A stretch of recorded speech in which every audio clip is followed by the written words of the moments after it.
11वीच्या विद्यार्थी मित्रांनो, स्वागत आहे तुमचं आपल्या गजब मराठी स्टडी यूट्यूब चॅनलमध्ये। तुमच्यासमोर आपण एक वेबसाईट आणलेली आहे जी की 11th ॲडमिशनची वेबसाईट आहे आणि त्याच्यावरती तुमचा कॅप राऊंड 1 हा आज लागणार आहे असे दाखवलेले आहे। तर आज लागणार आहे का कॅप राऊंड 1 फेरीची अलॉटमेंट? तर ह्या व्हिडिओमध्ये मी सांगतो। त्याआधी आपल्या चॅनलला सबस्क्राईब केलं नसेल तर चॅनलला जा, आत्ता सबस्क्राईब करून घ्या, जेणेकरून अशाच 11वीच्या नवनवीन अपडेट्स तुमच्यापर्यंत भेटत राहतील। त्याचबरोबर 12वीचे देखील तुम्हाला एक वर्षाने अजून 12वीचे देखील इम्पॉर्टंट त्या ठिकाणी अपडेट्स ह्या चॅनलवरती मिळतात। त्यामुळे या चॅनलला सबस्क्राईब करून ठेवा। तुमच्या मित्रांना हा व्हिडिओ शेअर करायला विसरू नका।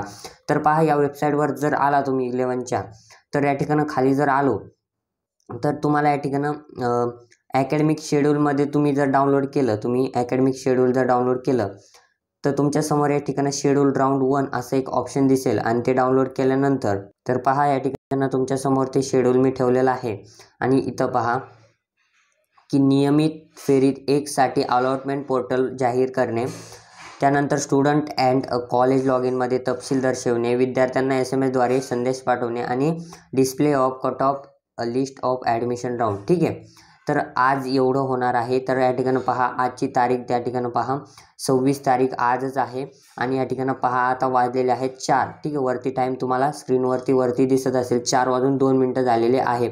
तर तुम्हाला हा जो याची अलॉटमेंट जी आहे ती 5 वाजता लागणार आहे या ठिकाणी दाखवलेला आहे। तर बरेच न्यूजवाल्यांनी या ठिकाणी टाकलेलं आहे की 1.5 महिना झाला 10वीचा रिझल्ट लागून, अजूनही काही 11वीचे ॲडमिशन स्टार्ट होत नाही आहेत। तर ह्यावेळेस बऱ्याच उशीर झालेला विद्यार्थी मित्रांनो, पण या ठिकाणी आज या ठिकाणी 5 वाजता तुमची अलॉटमेंट म्हणजेच कॅप अलॉटमेंट या ठिकाणी लागणार आहे। त्यामुळे तुम्हाला थोडा वेळ घ्यायचा, 1 तासात तुमची अलॉटमेंट लागेल। तुम्ही हा 5 नंतर देखील व्हिडिओ पाहत असाल तर थोडा उशीर जरी झाला तरी काय अडचण नाही, तुम्हाला आपल्या चॅनलवरती अपडेट येत राहणार आहे। इंस्टाची लिंक डिस्क्रिप्शनमध्ये आहे, त्याला देखील फॉलो करून घ्या अशा नवनवीन अपडेटसाठी। भेटूया पुढच्या मध्ये, तोपर्यंत धन्यवाद।